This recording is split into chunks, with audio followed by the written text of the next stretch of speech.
Next பாருங்கள் என்ன சொல்லியிருக்காங்கன்னா பேசிக் ப்ராப்பர்ட்டிஸ் ஆஃப் சார்ஜஸ் அப்படின்றான். பேசிக்னா என்னது? அடிப்படை. அடிப்படை குணநலங்கள், அதாவது இதுக்கு ஒரு குணநலங்கள் இருக்கும். சார்ஜஸ்னால் மின்னேற்றம் சொல்லுவாங்க, இல்லை மின்சுமைன்னு சொல்லுவாங்க. அதாவது மின்சாரம் இருக்கா இல்லையான்றது சொல்கிறது, ரைட்டா? சாதாரண அணுவில் வந்து மின்சாரம் கிடையாது, நியூட்ரல், ரைட்டா? அதை அடிக்கடி சொல்லுவேன். ஏன்னா எலக்ட்ரானும் புரோட்டானும் சேம் எண்ணிக்கையில் இருக்கும் ஒரு அணுவில். அப்போது negative charge and positive charge is equal, so that neutral, ரைட்டா? அப்போது எல்லா அணுவும் நியூட்ரல் அப்படின்னா அந்த object neutral, no electric charge. அப்போ எலக்ட்ரிக் சார்ஜினாலே மின்னேற்றம், மின்சாரம் இருக்குதுன்னு அர்த்தம் அந்த அணுவில், ரைட்டா? ஒன்று நெகட்டிவ் சார்ஜாக இருக்கும், இல்லை பாசிட்டிவ் சார்ஜாக இருக்கும், அதான் சார்ஜுன்றது, ரைட்டா? அப்போ அதை மின் சுமைன்னு சொல்லலாம், மின் சுமை. அப்போ மின்சாரத்தை ஏந்தி இருக்கிறதுன்னு சொல்லலாம், இல்லை மின்னேற்றம் சொல்லலாம். அப்போ பேசிக் ப்ராப்பர்ட்டி ஆஃப் சார்ஜஸ் அப்படின்னா, சார்ஜஸ்னால் மின்னேற்றத்தோட குணநலங்கள் என்னன்னு பார்ப்போம். அப்போ எலக்ட்ரிக் சார்ஜினாலும் ரெண்டு ஒன்று தான், ரைட்டா? அப்போது மின்னேற்றத்தோட பற்றி படிக்கலாம். அப்போ என்ன சொல்கிறோம் பாரு, most objects in the universe are made up of atoms அப்படின்றான். நல்ல சிம்பிள் லாங்குவேஜ் தான். அதாவது மோஸ்ட் ஆப்ஜெக்ட்ஸ்னால் இந்த யூனிவர்ஸ்னால் நம்ம இந்த ஆகாய மண்டலம், யூனிவர்ஸ் எல்லாமே இந்த பூமி ஒரு யூனிவர்ஸில் தான் இருக்குது. சந்திர மண்டலம், சூரிய மண்டலம் எல்லாம் யூனிவர்ஸில் தான் இருக்குது. கேலக்ஸின்ற மாதிரி, ரைட்டா? இந்த யூனிவர்ஸில் இருக்கக்கூடிய எல்லா பொருட்களும் அணுவால் ஆனது தான். இந்த பூமியே அணுவால் ஆனது தான். பூமி மொத்தம் அணு தான், ஆட்டம், ரைட்டா? சின்ன சின்ன ஆட்டங்களாக சேர்ந்தது பூமி, ரைட்? அதான் இது நீ கொஞ்சம் கற்பனை பண்ணி தான் பார்க்கணும், ரைட்டா? மோஸ்ட் ஆப்ஜெக்ட்ஸ் இந்த யூனிவர்ஸில் உள்ள அதிகமான எண்ணிக்கையிலான ஆப்ஜெக்ட்ஸ், பொருட்கள் அனைத்தும் ஆர் மேடப் ஆஃப் ஆட்டம்ஸ், அணுக்களால் ஆனது, ரைட்டா? விச் இன் டேன், அவைகள் ஆர் மேடப் ஆஃப் புரோட்டீன்ஸ். அப்படி விச் இன் டேன் அப்படின்றான். விச் இன் டேன் என்ன எதுக்கு போகிறான்னா, அவைகள் மறுபடியும் உண்டாக்கப்படுகின்றன. அணுன்றான், அந்த அணுக்குள்ளே என்ன இருக்குன்னு சொல்கிறது தான் அவன் சொல்கிறான். விச் இன் டேன், அதற்கு அடுத்தால் அந்த அணு, இந்த ஆப்ஜெக்டுகள் யூனிவர்ஸில் உள்ள ஆப்ஜெக்ட் பொருட்கள் அனைத்தும் ஆட்டங்களால் உண்டாக்கப்பட்டன. விச் இன் டேன் அப்படின்னது அந்த அணுக்கள் எவ்வாறாக உண்டாக்கப்பட்டது அப்படின்னா, அணுக்களுக்குள்ள என்ன இருக்குது? புரோட்டான், நியூட்ரான், எலக்ட்ரான் இருக்குது. Which in turn are made up of protein. அப்போ விச் இன் டேன் அந்த அணுக்கள் உண்டாக்கப்பட்டது, made up of protein and proton, neutron and electron, ரைட்டா? These particles are mass. அப்படி இந்த பார்ட்டிகளுக்கு எடை இருக்கிறது, ரைட்டா? நம்ம பார்த்துருக்கோம் இல்லையா? எடைன்னு வரும்போது நம்ம என்ன பண்ணோம், எலக்ட்ரானை விட்டுருவோம். எலக்ட்ரான் எடை இருக்குது, நெக்லிஜிபிள் வெயிட், அதனால் நம்ம எலக்ட்ரானை எடுக்கிறது கிடையாது. மாஸில் புரோட்டான், நியூட்ரான் மட்டும் எடுத்துக்கிடுவோம். அதுதான் அந்த ஆட்டத்துக்கு எடை இருக்கிறது. அப்போ தீஸ் பார்ட்டிகிள் ஹேவ் மாஸ். அப்படின்னா இந்த பார்ட்டிகிளுக்கு மாஸ் இருக்குது. பார்ட்டிகிள் என்னது? அதிகமான எண்ணிக்கையிலான அணுக்களை கொண்டது தான் ஒரு பார்ட்டிகிள், ஒரு துகள், ரைட்டா? துகளுக்குள்ளே ஏகப்பட்ட நியூமரஸ் ஆட்டம்ஸ் ஆர் பிரசன்ட் தேர் அப்படின்றான். அப்போ தீஸ் பார்ட்டிகிள்ஸ் ஹவ் மாஸ், இவருக்கு எடை உண்டு அப்படின்றான். அப்போது அண்ட் இன்ஹெரண்ட் ப்ராப்பர்ட்டி, அந்த பார்ட்டிகிள் ஆப்ஜெக்ட் எல்லாம் ஒன்று தான், அதுக்குள்ளே என்ன ஏகப்பட்ட ஆட்டங்கள் இருக்கும், ரைட்டா? அவைக்கு எடை உண்டுன்றான். தீஸ் பார்ட்டிகிள்ஸ் ஹவ் மாஸ், போட்டு and inherent property. Inherent property என்னது? தனக்கே உரித்தான குணநலங்கள். இப்போ எனக்கு இருக்குது, என்னோட குணநலங்கள் எனக்கே இருக்கும், அடுத்தவனுக்கு இருக்குமா? இருக்காது. இன்ஹெரண்ட் ப்ராப்பர்ட்டினா உள்ளார்ந்த குணநலங்கள் அப்படின்னா அவனுக்கு உண்டான குணநலங்கள். அது மாதிரி இந்த ஒவ்வொரு பார்ட்டிக்கிளுக்கும் ஒவ்வொரு குணநலங்கள் இருக்கும், அதுக்கு உண்டான குணநலங்கள் இருக்கும். அது இன்ஹெரண்ட் ப்ராப்பர்ட்டினா உள்ளார்ந்த குணநலங்கள்னு சொல்லுவான், ரைட்டா? Of and inherent property of particle அப்படின்னா ஒவ்வொரு பார்ட்டிக்கிளுக்கும் தனக்கு உண்டான குணநலங்கள் இருக்கும், அதை இன்ஹெரண்ட் ப்ராப்பர்ட்டின்னு சொல்லுவான், ரைட்டா? சரி, சிமிலர்லி அதே மாதிரி எலக்ட்ரிக் சார்ஜுக்கும் அதே மாதிரி தான். சிமிலர்லின்னா அதே மாதிரி எப்படி ஒரு பார்ட்டிகளுக்கு தனக்குன்னு ஒரு குணநலங்கள் இருக்கும், இன்னொரு பார்ட்டிகளுக்கு இன்னொரு குணநலங்கள் இருக்கும், ரைட்டா? இப்போ எனக்குன்னு ஒரு பண்புகள் இருக்கும், உனக்குன்னு ஒரு பண்புகள் இருக்கும், உனக்கோட குணங்கள் என்னோட குணங்கள் மேட்ச் ஆகாது, ரைட்டா? எப்படி நம்ம ஒவ்வொருத்தரோட கைரேகை வந்து இன்னொருத்தரோட கைரேகையோட மேட்ச் ஆகுதா? ஆகாது. உன்னோட கருவிழி இன்னொருத்தனோட கருவிழியோட மேட்ச் ஆகாது ரைட்டா.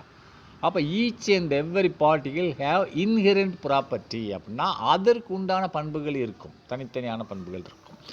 அதே மாதிரி சிமிலர்னா அதே மாதிரி எலக்ட்ரிக் சார்ஜ், இந்த மின்னோட்டம் மின்னேற்றம் இல்லை, மின்னோட்டம்ன்றது ஃப்ளோ ஆஃப் கரண்ட், இது மின்னேற்றம், அதை மின்சாரத்தை வைத்திருக்கிறது ரைட்டா.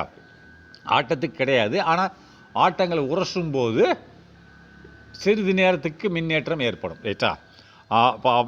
இஸ் அனதர் இன்ட்ரின்சிக் அப்படின்றான். அந்த என்ன பண்ண சிமிலர் இதே மாதிரி இந்த எலக்ட்ரிக் சார்ஜ் வந்து இன்னொரு குணநலங்கள் இன்ட்ரின்சிக் அண்ட் எக்ஸ்ட்ரின்சிக் அப்படின்னா. இன்ட்ரின்சிக்னா உள்ளே உள்ள குணம் உள்ளது, எக்ஸ்ட்ரின்சிக்னா வெளிப்புறமாக உள்ளது ரைட்டா. இன்ட்ரின்சிக் ப்ராப்பர்ட்டின்னா அதனோட உள் குணங்கள், எக்ஸ்ட்ரின்சிக் ப்ராப்பர்ட்டினா வெளி குணங்கள் ரைட்டா, அதைத்தான் சொல்லுவான் ரைட்டா. அப்போது இஸ் அனதர் இன்ட்ரின்சிக். இந்த மாதிரி இது இந்த எலக்ட்ரிக் சார்ஜ் எப்படி ஒரு பார்ட்டிக்கிளுக்கு உள்ள இன்ஹெரண்ட் ப்ராப்பர்ட்டி இருக்கோ, குணநலங்கள் இருக்கோ, அதே மாதிரி சார்ஜஸுக்கும் மின்னேற்றத்துக்கும் ஒரு இன்ஹெரண்ட் ப்ராப்பர்ட்டின்னு சொல்கிறதுக்கு பதிலாக இன்ட்ரின்சிக்னு சொல்கிறோம். இன்ட்ரின்சிக் உள்ளார்ந்த குணநலங்கள் இருக்குது, ரெண்டு ஒன்று தான் ரைட்டா இருக்குதுன்றான். And fundamental property of particle, அதேமாரி ஃபண்டமெண்டல் அடிப்படை குணநலங்கள் இருக்கிறது பார்ட்டிக்கிளுக்குன்றான். அப்படின்னா the nature of charges is understood through the various experiments அப்படின்றான். இந்த மாதிரி சார்ஜஸோட அடிப்படை தன்மை, நேச்சர்னு இயற்கையான தன்மையை, சார்ஜஸ் இருக்கிற மின்னேற்றத்தோட இயற்கையான தன்மைகளை நாம் எப்படி த்ரூ வேரியஸ் எக்ஸ்பெரிமெண்ட்ஸ், பல துறை அதன் வழியாக, வேரியஸ்னு பல்வேறு பரிசோதனைகளின் வழியாகத்தான் நாம் இதை கண்டு கொண்டுள்ளோம் சொல்கிறோம். The nature of charges is understand அப்படின்றான். அண்டர்ஸ்டாண்ட் புரிதலுக்கு உட்படுகிறது ரைட். பெர்ஃபார்ம்டு நேச்சர் ஆஃப் பார்த்துக்கு எப்படி பெர்ஃபார்ம்னா நடைமுறைப்படுத்தப்பட்டது, எக்ஸ்பெரிமெண்ட்ஸ்னால் பரிசோதனைகள் செய்யப்பட்டது, பெர்ஃபார்மன்ஸ் செய்யப்பட்டதின் காரணமாகத்தான் இந்த நேச்சர் ஆஃப் சார்ஜஸ் நம்மளுக்கு புரிதலுக்கு வருகிறது. சார்ஜஸோ அடிப்படைத்தன்மை புரிதலுக்கு வருகிறது. எந்த வருஷத்தில்? இந்த 19th and 20th century, 19ஆம் மற்றும் 20ஆம் நூற்றாண்டுகளில் பரிசோதனைகள் நடைபெற்றதன் விளைவாக இந்த சார்ஜஸின் இயற்கை தன்மைகள் நம்மளுக்கு புரிதலுக்கு வருகிறது என்று சொல்லப்படுகிறது. The SI unit of charge is coulomb. ஏற்கனவே சொல்லி கொடுத்துருக்கேன். எஸ்ஐ யூனிட்டோட சார்ஜ் வந்து சார்ஜோட என்னது கூலும் ரைட்டா, நல்லா பார்த்துக்கோ. நெக்ஸ்ட்டு அப்போ கன்சர்வேஷன் ஆஃப் சார்ஜஸ் ஏற்கனவே நம்ம படிச்சிருக்கோம் சோஷியல் சயின்ஸில். கன்சர்வேஷனாக பாதுகாத்தல், கன்சர்வேஷன் ஆஃப் ஃபாரஸ்ட், காடுகளை பாதுகாத்தல். அப்போ இங்கே சார்ஜஸுக்கு எதுக்கு கன்சர்வேஷனை போடுறான்? வேறு இங்கிலீஷ் வேர்டே இல்லையானா இருக்குது. கன்சர்வேஷனை மாறாத்தன்மை, பாதுகாத்தல் மாறாத்தன்மை ரெண்டும் ஒன்றா இல்லை. தமிழில் பாருங்கள், நான் ஒரு பொருளை அப்படியே வச்சு பாதுகாக்கிறேன். அப்போ பாதுகாக்கிறதுன்றதும் மாறாத்தன்மை, அது மாறாது இல்லை. நான் பாதுகாக்கிறேன், அது எப்படி இருக்குதோ அப்படியே இருக்குது. ஒரு ரின்சோப் கடையிலேருந்து வாங்கிட்டு வந்தேன், அதை அப்படியே வச்சுருக்கேன், பாதுகாக்கிறேன். அப்படின்னா அப்படி பாதுகாக்கிறேன்னு சொன்னாலாம் இல்லது மாறாத்தன்மை. மாறாத அது மாறுதா? மாறல இல்லை, அப்படி தானே இருக்குது. அதுதான் கன்சர்வேஷனாக மாறாத்தன்மை ஆஃப் சார்ஜஸ். சார்ஜஸ்ன்றது மின்னேற்றத்தின் மாறாத்தன்மை. அப்போ மின்னேற்றத்தின் மாறாத்தன்மை என்னென்னது அப்படின்னா, எப்பயுமே சார்ஜஸ் வந்து ட்ரான்ஸ்ஃபர் ஆகும் ரைட்டா. என்றைக்கு நான் சொல்லியிருக்கேன், நல்லா பார்த்துக்கோங்க. Energy will not be created, will be Detroit, will not be Detroit ரைட்டா. அதை நீ ட்ரான்ஸ்ஃபர் தான் பண்ண முடியும், இங்கேருந்து மாற்றத்தான் முடியும். அதாவது கன்சர்வேஷன் ஆஃப் சார்ஜஸ் அப்படின்ட்டான். அப்போ பெஞ்சமின் ஃப்ராங்க்லின் என்ன சொல்கிறாரு? ஆர்கியூன்னா அவர் நம்ம தமிழில் என்ன சொல்லுவோம்? ஆர்கியூன்னா ஆர்கியூமெண்ட் பண்ணுறான்னு சொல்லுவார். அது கிடையாது. இங்கே ஆர்கியூன்னா விவாதம் செய்தார் அப்படின்னு அர்த்தம். விவாதம் இல்லை, அவர் கண்டுபிடித்தார்னு தான் பொருள்படுகிறது ரைட்டா. பெஞ்சமின் ஃப்ராங்க்லின் ஆர்கியூட் தட் என்னவென்றால், when one object is rubbed, ஏற்கனவே சொல்லி கொடுத்துருக்கேன், ஒரு ஆப்ஜெக்ட் ரப் பண்ணும்போது எலக்ட்ரான் ட்ரான்ஸ்ஃபர் ஆகும். எலக்ட்ரானை கொடுத்தது வந்து பாசிட்டிவ் சார்ஜ், எலக்ட்ரானை பெற்றது வந்து நெகட்டிவ் சார்ஜ். இதுதான். அப்போ same charges ripple, opposite charges attractive. இதுதான். அதை திரும்பி சொல்கிறேன் பாருங்கள். when object is rubbed with another object, அது when அப்போது ஆப்ஜெக்ட் ஒரு பொருள் ரப்புடுனா தேய்க்கும் போது, வித் அனதர் ஆப்ஜெக்ட், இன்னொரு ஆப்ஜெக்டோடு தேய்க்கினா உரசுறது, ரைட்டா. என்னது சார்ஜஸ் கெட் ட்ரான்ஸ்ஃபர்டு. சார்ஜஸ்னால் மின்னேற்றம் மாற்றப்படுகிறது. மின்னேற்றம் எலக்ட்ரான் இங்கேருந்து அங்கே மாறுகிறது, ரைட்டா. அதை தான் சார்ஜஸ்ன்னு சொல்கிறோம். சார்ஜஸ் கெட் ட்ரான்ஸ்ஃபர்டு மாற்றப்படுகிறது. ஃப்ரம் ஒன் டு அனதர், ஒன்றிலிருந்து இன்னொருக்கு மாற்றப்படுகிறது. அப்படின்னா ஃப்ரம் ஒன் டு அனதர்னு என்னது, ஒன்றிலிருந்து இன்னொன்றுக்கு மாற்றப்பட்ட ஒரு ஆப்ஜெக்ட்லேருந்து இன்னொரு ஆப்ஜெக்ட்டுக்கு எலக்ட்ரான் ட்ரான்ஸ்ஃபர் ஆகுதுன்னு அர்த்தம். அது சார்ஜஸ் ட்ரான்ஸ்ஃபர், ரைட்டா. சரி, நெக்ஸ்ட்டு என்னென்னு பார்ப்போமா. சார்ஜஸ் ட்ரான்ஸ்ஃபர் டு, அப்போ பிஃபோர் ரப்பிங், அப்போ நம்ம ரப் பண்ணுறதுக்கு முன்பாக both objects R electrically neutral. நம்ம ரப் பண்ணுறதுக்கு முன்னாடி ரெண்டு ஆப்ஜெக்டும் நியூட்ரலாக தான் இருந்தது, ரைட்டா. அந்த ஒரு ஆப்ஜெக்ட்லேயும் கோடிக்கணக்கான அணுக்கள் இருக்கும். அப்போ ஒவ்வொரு அணுவும் நியூட்ரல், அப்போ எல்லா அணுவும் நியூட்ரல், அப்போ ஆப்ஜெக்ட் இஸ் நியூட்ரல். நம்ம ரப் பண்ணுறதுக்கு முன்னாடி ஒரு ஆப்ஜெக்ட் இன்னொரு ஆப்ஜெக்ட் தேய்க்கிறதுக்கு முன்னாடியே அந்த டோட்டல் ஆப்ஜெக்ட் ரெண்டுமே எலக்ட்ரிக்கலி நியூட்ரல், ரைட்டா. சரி, நெக்ஸ்ட் என்ன சொல்லியிருக்கான், எலக்ட்ரிக்கலி நியூட்ரல், ரைட்டா, ஓகே. அண்டு அதுக்கடுத்து rubbing simply transfer the charges அப்படின்றா from one object to another. அதுக்கடுத்து அது ரப் பண்ணுறதுக்கு முன்னாடி ரெண்டு ஆப்ஜெக்ட் நியூட்ரல் தான். அதுக்கடுத்து அண்டு ரப்பிங் சிம்பிளி, நம்ம தேய்ச்சோம்னு சொன்னால் ஒரு ஆப்ஜெக்ட் இன்னொரு ஆப்ஜெக்ட் தேய்க்கும் போது என்ன ட்ரான்ஸ்ஃபர் ஆகுறது, சார்ஜஸ் ட்ரான்ஸ்ஃபர் ஆகுது. சார்ஜஸ் எப்படி எலக்ட்ரான் மாறுகிறது, ரைட்டா. அப்போ rubbing simply transfer the charges from one object to another object, right, okay. கொஞ்சம் வேகமாக போனால் தான் முடிக்க முடியும். நானும் கொஞ்சம் வேகமாக போகிற ட்ரை பண்ணுறேன். ஃபார் எக்ஸாம்பிள், உதாரணமாக when a glass rod is rubbed against silk cloth. அப்போ ஒரு கிளாஸ் ராடை சில்க் க்ளோத்தோட நம்ம தேய்க்கும் போது என்ன ஆகுறது, கிளாஸ் ராடு என்ன ஆகுது, சில்க் க்ளோத்துலேருந்து ரெண்டுமே மாறி மாறி வருகிறது, ரைட்டா. கிளாஸ் ராடு என்ன ஆகுது, பாசிட்டிவ், அது கிளாஸ் ராடு பாசிட்டிவ் சார்ஜ் ஆகுறது, சில்க்கு என்னது நெகட்டிவ் சார்ஜ் ஆகிறது. ஏன்னு சொல்லி பார்ப்போம். அதாவது ஏற்கனவே நம்ம பார்த்த ஆம்பரும் ரப்பர் ராடும் என்னது negatively charged. Rubber rod negatively charged. ஆனால் சில்க் ராடு மட்டும் பாசிட்டிவ்லி சார்ஜ்டு. பாசிட்டிவ் சார்ஜ்னு என்னது, அது ஒரு எலக்ட்ரானை இழக்கிறது. என்னது சில்க் ராடில் இது கிளாஸ் ராடு வந்து எலக்ட்ரானை இழக்கிறது. அப்போ எலக்ட்ரானை இழந்த எலக்ட்ரான் எங்கே போகுது, சில்க்குக்கு போகுது. அப்போ சில்க் என்னது நெகட்டிவ்லி சார்ஜ்டு. அப்போ இங்கே ராட்லேருந்து இந்த ராட்லேருந்து எந்த ராட்லேருந்து போகுது, கிளாஸ் ராட்லேருந்து ஒரு எலக்ட்ரான் எங்கே போகிறது, சில்க் ராடுக்கு சில்க்குக்கு போகுது. ஒரு எலக்ட்ரான் பல எலக்ட்ரான் போகிறது. சில்க்குக்கு போயிட்டு சில்க்கு நெகட்டிவ்லி சார்ஜ்டு, இது கிளாஸ் ராட் பாசிட்டிவ்லி சார்ஜ். ஏன் போகுதுன்னா இந்த கிளாஸ் ராடில் எலக்ட்ரான் வந்து லூஸ்லி பேக்குனா அதில் உள்ள எலக்ட்ரான்களோட அவுட்டர் ஆர்பிட்டில் உள்ள எலக்ட்ரான்கள் நியூக்ளியஸ்லேருந்து தூரமாக இருக்கிறது. அதேமாதிரி சில்கில் tightly packed, electron tightly packed நியூக்ளியஸிலிருந்து என்னவாது நெருங்கி இருக்கிறதுனால அது இறுக்கமாக பிடித்து கொண்டிருக்கிறது. எலக்ட்ரானை விடுவிக்க மனமில்லை, ரைட்டா. இதுதான் பார்த்துக்கணும்.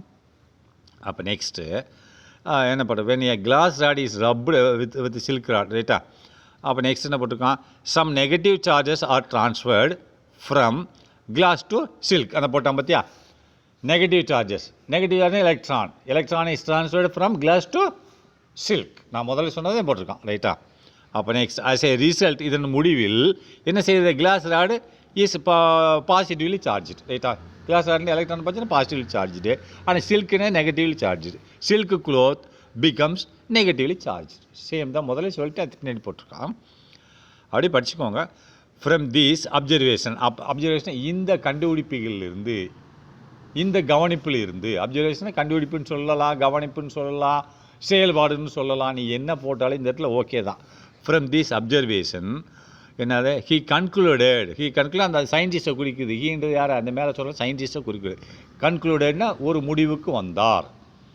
இந்த செயல்பாட்டுக்கு அடுத்து அவர் ஒரு முடிவுக்கு வந்தார். என்னது, that charges are neither created not destroyed. Charges இது வந்து புதிதாக உண்டாக்கவும் முடியாது, அழிக்கவும் முடியாது. ஒன்லி ட்ரான்ஸ்ஃபர் தான் பண்ண முடியும். எலக்ட்ரான் கேன் பி ட்ரான்ஸ்ஃபர், இங்கேருந்து அங்கே போகும், இல்லை இங்கிருந்து அங்கிட்டு போகும். இதை நீ இந்த உலகத்தில் இந்த யூனிவர்ஸில் charges never destroyed or never created, ஒன்று மாற்ற முடியும், ரைட்டா.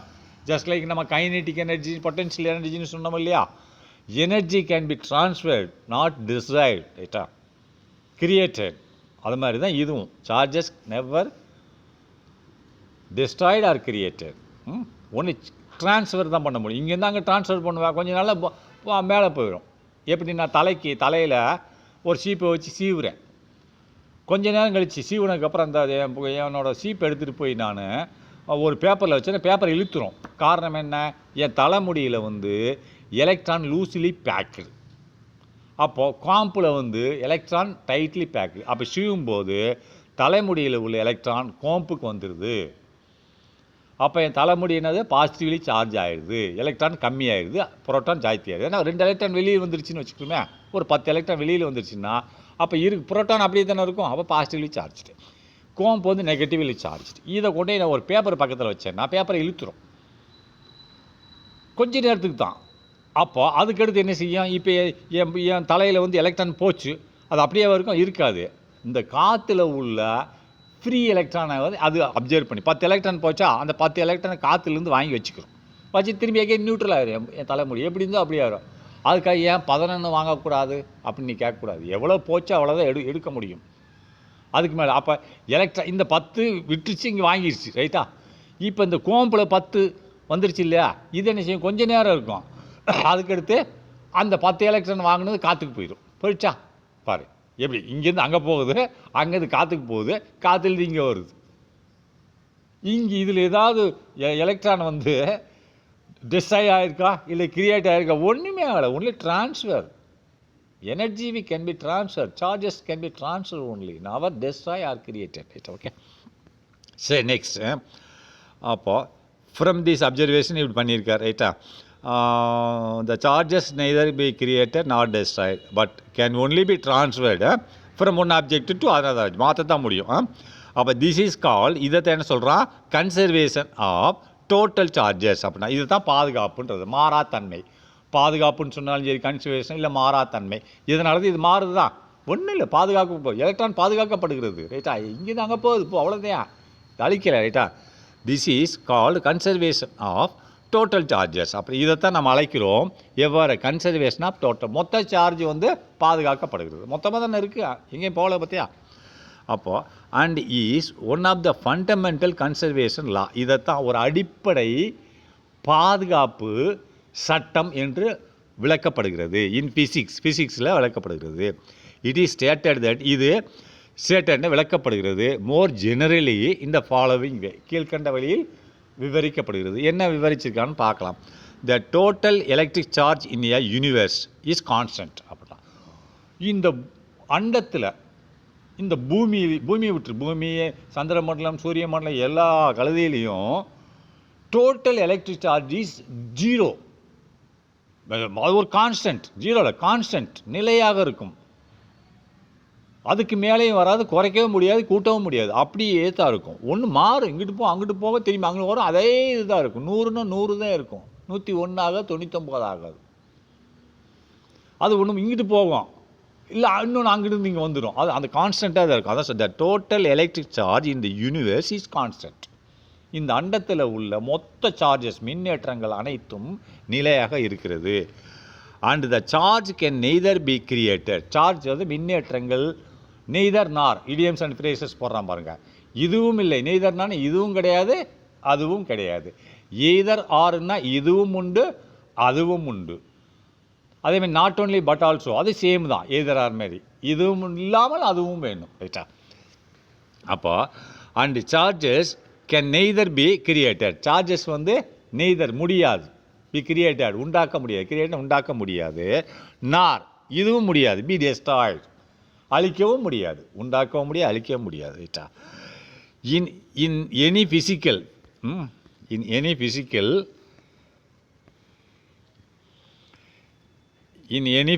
கொஞ்சம் வேகமாக போகிறேன். Any physical process. ஃபிசிக்கல் ப்ராசஸ்னால் நீங்கள் ஃபிசிக்கல் என்னது, என்னோட உடல் ரீதியான செயல்பாடுகள்னு சொல்லக்கூடாது. ஃபிசிக்கல்னால் இந்த இடத்துல இயற்பியல் செயல்முறைகள்னு அர்த்தம். ஃபிசிக்கல் ப்ராசஸ்னால் எனி எந்த விதமான இயற்பியல் செயல்முறைகள். ஆக்சுவலி ஃபிசிக்கல்னால உடல் ரீதியான செயல்பாடை தான் குறிக்கும். ஆனால் இந்த இடத்துல ஃபிசிக்கல் ப்ராசஸ்ன்னு வரும்போது இயற்பியல் செயல்முறைகள் என்று சொல்லப்படுகிறது. ரைட்டா? The net charge is net charge, net மொத்த charge is charge will be always be zero. Charge வந்து ஜீரோ தான், நெட்டு அப்படியே தான் இருக்கும். ரைட்டா? த நெட் சார்ஜ் நல்லா பார்த்து, the net change in charge, அதாவது இதில் ஏதாவது சார்ஜில் மாற்றங்கள் ஏற்பட்டிருக்கா? 100 சார்ஜ் இருக்குன்னா 100 தான் இருக்குது, ஒன்று 99 ஆகணும், இல்லை 101, அதாவது மாற்றங்கள் ஏற்படுதுன்னு பொருள். இந்த யூனிவர்ஸ் உண்டாக்கும் போது எவ்வளோ சார்ஜ் இருந்ததோ அதே சார்ஜ் இப்போ வரைக்கும் இருந்துகிட்ருக்கு. ஒன்றும் ஏதாவது சேஞ்சஸ் இருக்கா? இல்லை. த நெட் சேஞ்ச் மாற்றம், மொத்த மாற்றம். நெட் சேஞ்ச்னா மொத்தம், சேஞ்ச் மாற்றம். எதில்? இன் சார்ஜில் மொத்த மாற்றம் ஏதாவது இருக்கா? இல்லை. 100 தான் இருக்குது, 99 ஆகலை, 101 ஆகலை. ரைட்டா? எப்படி நான் சொன்னேன்ல, நான் தலையிலேருந்து ஸ்வீப்பை வந்து வாடுறேன், ஏன் ஒரு 10 எலக்ட்ரான் ஸ்வீப்புக்கு போயிடுச்சு.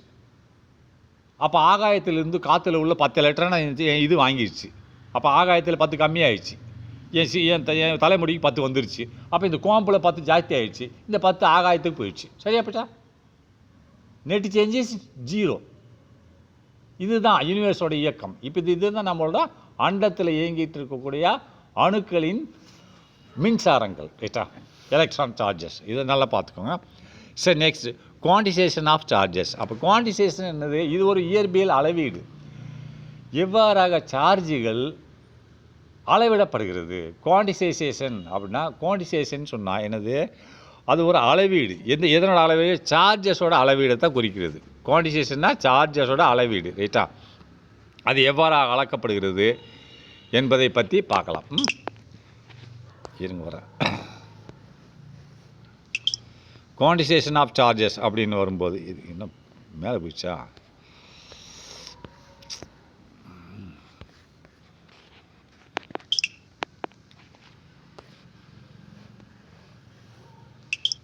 ஃபோன் சரியாக ஒர்க் பண்ண மாட்டேங்குது. வந்துருச்சு.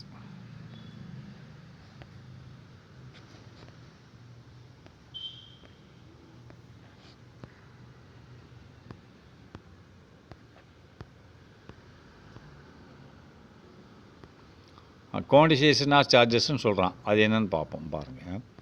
குவான்டிசேஷன் ஆஃப் சார்ஜஸ்ன்னு சொன்னால் இது ஒரு அளவீடு. சார்ஜஸோட அளவீடு என்னன்னு பார்ப்போம். ரைட்டா? சார்ஜஸ்னால் மின்னேற்றத்தின் அளவீடு. ரைட்டா? What is the smallest amount of the charge that can be found in nature. அப்படின்னு நல்லா பாரு, என்ன ஒரு மிக மிக சிறிய சார்ஜ், மின்னேற்றம் இயற்கையிலே எவ்வளோ கம்மியாக இருக்கோ அதை சொல்லுன்றான். What is the smallest amount. Smallest அமௌண்ட்னா கம்மியான அளவு உள்ள சார்ஜ், மின்னேற்றம், எவ்வளவு மின்சாரம் கம்மியாக இருக்கோ அதை சொல்லுன்றான். That can be found in nature. இயற்கையிலே நம்ம காணக்கூடிய மின்சாரத்தில் கம்மியான இதை சொல்லுன்றான். ரைட்டா? அப்போ என்னன்னு பார்ப்போம். Experiments show that the charge on an electron is அப்படின்னா, இந்த பரிசோதனைகள் மூலமாக நாம் பெறப்பட்டதின் பிரகாரம், அதான் எக்ஸ்பெரிமெண்ட்னா பரிசோதனைகள். ஷோஸ்னா காண்பிக்கிறது. எதை? த சார்ஜ்னா மின்னேற்றம், அண்ட் எலக்ட்ரான், ஒரு எலக்ட்ரானில் உள்ள மின்னேற்றமோட அளவீடு எவ்வளவுன்னு பார்த்தீங்கன்னா எவ்வளோன்னா -E. அப்போ +E புரோட்டான், -E எலக்ட்ரான், அப்போ +E இப்போ proton, and the charge and proton is +E. ரைட்டா? ஒரு எலக்ட்ரானோட சார்ஜ் எவ்வளோ? -E. அப்போ அதுக்கு ஆப்போசிட் தானே புரோட்டான் வந்து +E. ரைட்டா? அப்போ நெக்ஸ்ட்டு ஹியர், இங்கே E denotes the fundamental unit of charge. இந்த இடத்துல த சார்ஜ் ஒரு அளவு வேணும் இல்லையா? ஈன்றது எவ்வளவு எனக்கு சொல்லு. அப்போ நம்ம கூலமில் தான் அளக்கணும். கூலமில் எவ்வளவு சொல்லு, ஒரு எலக்ட்ரான் ட்ரான்ஸ்ஃபர் ஆகிடுச்சுன்னா எவ்வளோ சார்ஜ் அப்படின்னு நம்ம பார்க்கணும். அதில் நெகட்டிவ்ல இருந்தால் எலக்ட்ரானோட சார்ஜ், அதே இது பாசிட்டிவில் கொண்டு போயிட்டேன்னா அதே அமௌண்ட்டை புரோட்டானோட சார்ஜ். ரைட்டா? இப்போ அவன் என்ன சொல்கிறான் பாரு. அப்போது here E denotes the fundamental unit of the charge. ரைட்டா? இதுதான் அடிப்படை. ஈன்றது அடிப்படை. -E அந்த எலக்ட்ரான் சார்ஜ், +E அந்த புரோட்டான் சார்ஜ். ரைட்டா? த charge Q on any object is equal to an integral part அப்படின்றான்.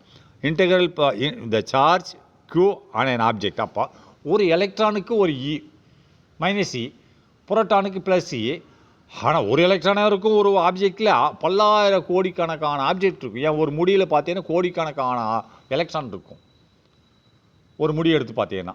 அப்போ ஒரு எலக்ட்ரானுக்கு ஒரு -C, அப்போ ஒரு புரோட்டானுக்கு +C. அப்போ ஒரு ஒரு ஆப்ஜெக்ட்னா ஒரு பொருள் பந்தில் எத்தனை கோடிக்கணக்கான அணுக்கள் இருக்கும், எலக்ட்ரான்கள் இருக்கும், அணு இருக்கும், அதில் தான் எலக்ட்ரான் இருக்கும். ரைட்டா? அது எப்படி மல்டிபிள் ஆஃப் E, அதான் N போட்டிருக்கான். சார்ஜ் Qனா சார்ஜ் அப்படின்னா ஆப்ஜெக்ட். அந்த ஆப்ஜெக்டோட சார்ஜ் எப்படி நிர்ணயம் பண்ணுவேன்? பல எலக்ட்ரான்களோட சார்ஜ் தானே நிர்ணயம். அப்போ N இன்ட்டு E. ரைட்டா? அதான் சொல்கிறேன். Q நல்லா பார்த்துக்கோ. என்ன போட்டிருக்கான்? The charge Q and object. ஒரு ஆப்ஜெக்டோட சார்ஜ் Q என்றால் எதுக்கு ஈக்குவலாக இருக்கும்? Is equal to the integral multiple of the fundamental unit of the charge E. Integral மல்டிபிள்னா இன்டெக்ரல் மல்டிபிள் என்னது? அதனோட ஆக்கம். இப்போ 1 2 3 இப்படி தான் போகும். 1.5 வராது. 1.5 2.5 1.25 இப்படிலாம் வராது. இன்டெக்ரல் மல்டிபிள் எப்படி இருக்கோ அதோட மல்டிபிள் தான் அதோட பங்கு. இப்போ 2 4 6 8 இப்படி தான் போயிட்டுருக்கோம். Integral 2 digits numbers, integral 5 digit numbers 5 10 15ன்னு போயிட்டுருக்கோம். 1 எடுத்துன்னா 1 2 எடுத்துன்னா இன்டெக்ரல் ஆஃப் 1 2 3 4 போயிட்டுருக்கோம். அப்போ integral multiple of E charges. ரைட்டா? அதனோட multiple number N into E. Nன்றது N 1 இருந்தால் ஒரு E, 10 இருந்தால் 10 E. அப்போ ஈயில் 1/2 இருக்குமா, பாதி ஈயை கொடு அப்படின்னு சக்கரை மிட்டாய் வியாபாரமா அப்படி இருக்க இன்டெக்ரல். அதான் இன்டெக்ரல் மல்டிபிள். ரைட்டா? நல்லா பார்த்துக்கணும். The charges Q on an object is equal to the integral multiple of the fundamental unit of charge E. ரைட்டா?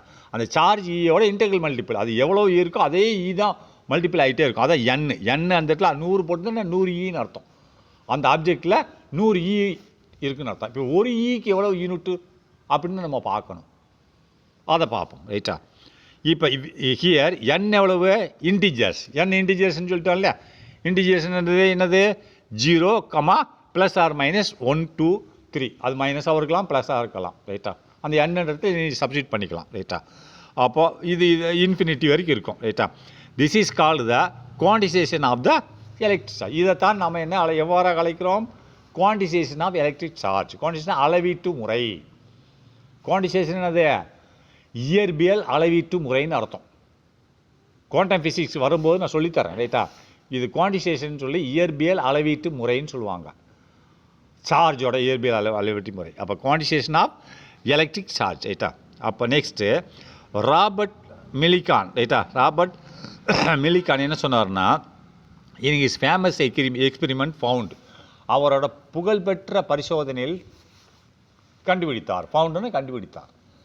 ராபர்ட் மேலிக்கின் அந்த விஞ்ஞானி இன் ஹிஸ் அவரோட ஃபேமஸ் எக்ஸ்பெரிமெண்ட், அவரோட புகழ்பெற்ற பரிசோதனை, புகழ்பெற்றனா அவர் செஞ்ச புகழ்பெற்ற பரிசோதனையில் ஃபவுண்ட்னு கண்டுபிடித்தார். எதை?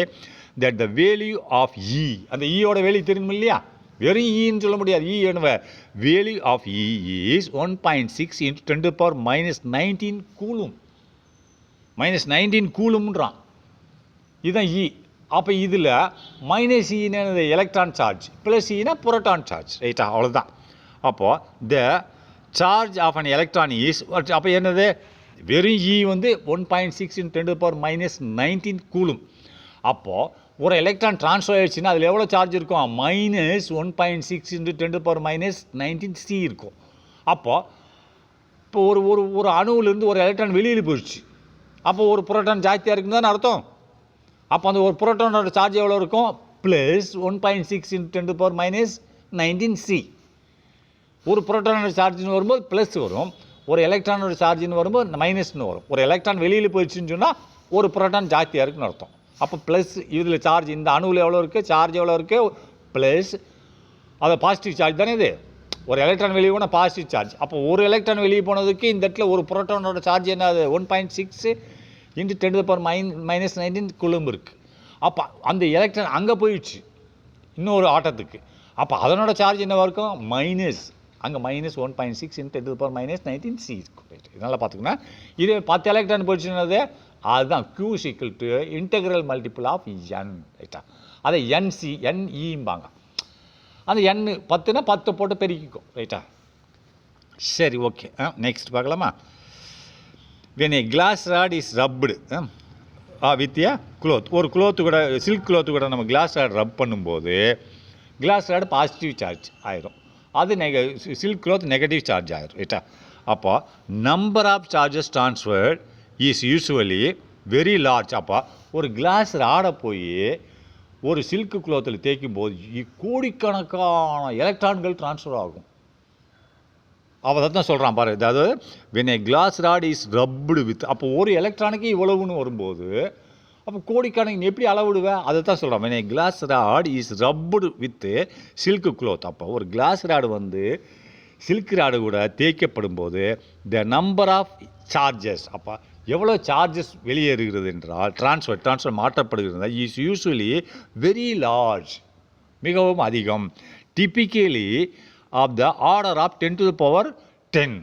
எப்படி இருக்கும் ஆர்டரில் இருக்குன்னா 10 to the 10 இருக்குமா சார்ஜஸ் ட்ரான்ஸ்ஃபர் ஆகிறது minimum.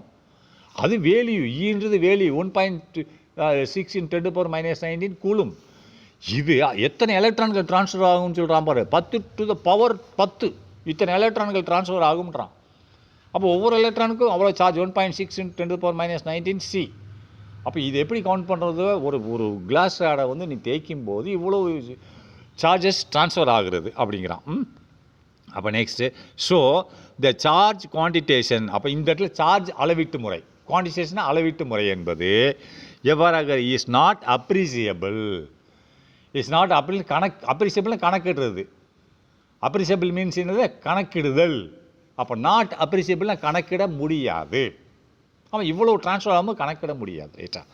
Is not appreciable of the macroscopic level. மேக்ரோஸ்கோப்னா மேக்ரோஸ்கோப் போகாது, மேக்ரோஸ்கோப்னா அதிக எண்ணிக்கையில் அர்த்தம். மேக்ரோஸ்கோப்னா மேக்ரோஸ்கோப் லெவலில் அளவு, அதிக எண்ணிக்கையிலான அளவில் ட்ரான்ஸ்ஃபர் ஆகிறதுனால நாட் அப்ரிசியபிள்னு என்னது, அளவிட முடியாது. புரியுதா?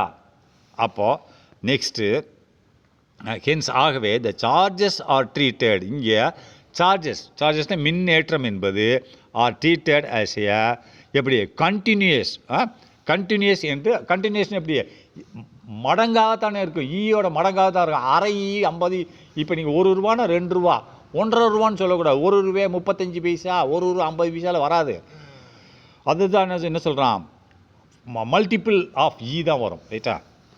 அப்போ hence the charges are treated to be continuous, charges வந்து கண்டினியூஸாக போகும், நாட் டிஸ்கிரீட், தனித்தனியாக. டிஸ்கிரீட்னு தனித்தனியாக, நாட் டிஸ்கிரீட் தனித்தனியாக இல்லை, கண்டினியூஸாக போயிட்டுருக்கோம். ஈயோட மடங்குகளாக போயிட்டுருக்கும் ரைட்டா. அப்போ டிஸ்கிரீட்னது தனித்தனியாக, அப்போ நாட் டிஸ்கிரீட்னா தனித்தனியாக போகாது அப்படிங்கிறான் ரைட்டா. சரி நெக்ஸ்ட்டு பட் ஆகவே அடுத்த மைக்ரோஸ்கோப் லெவல். இப்போ நம்ம அளவிடணும் என்னது, இது ஒரு ஆப்ஜெக்டில் இவ்வளோ இருக்குது. இப்போ ஒரு கிளாஸ் ராடு ஒரு ஆப்ஜெக்ட், அதில் கோடிக்கணக்கான அணுக்கள் இருக்கும், ஆட்டங்கள் இருக்கும். சில்க்லேயும் கோடிக்கணக்கான ஆட்டங்கள் இருக்கும். இது இப்படி போகும்போது நம்ம கணக்கிட முடியல. ஒரு ஆட்டம் இன்னொரு ஆட்டம், இதை மட்டும் நான் ரப் பண்ணுறேன், அப்போ நான் கணக்கிட்டுருவேன், ஏன்னா ஒன்று தானே. அதை தாத்த அட்டு பட் ஆனால் அட் த மைக்ரோஸ்கோபிக் லெவல், அது மேக்ரோஸ்கோபிக் லெவல் அதிக எண்ணிக்கல. பட் அட் மைக்ரோஸ்கோபிக் லெவல்ன்றது ஒரு ஆட்டம் அவ்வளோதான், ஆப்ஜெக்ட் கிடையாது. அப்போ நான் கணக்கிட்டுருவேன். அட் மைக்ரோஸ்கோபிக் லெவல்னால் மைக்ரோஸ்கோப்பில் வைக்கிறது கிடையாது. மைக்ரோஸ்கோபிக் லெவல்னால் கம்மியான அளவீட்டில்.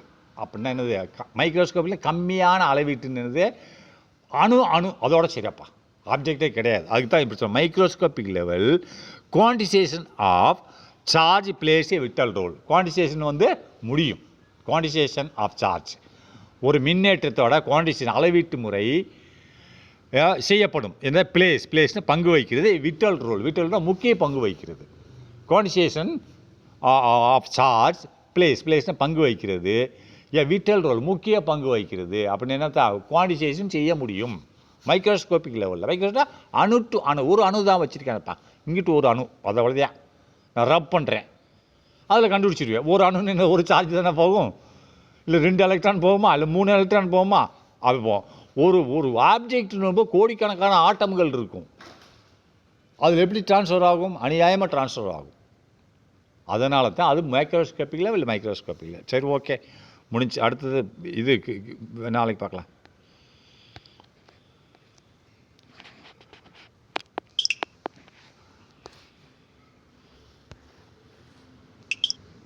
ஃபோன் சரியாக ஒர்க் பண்ண மாட்டேங்குது.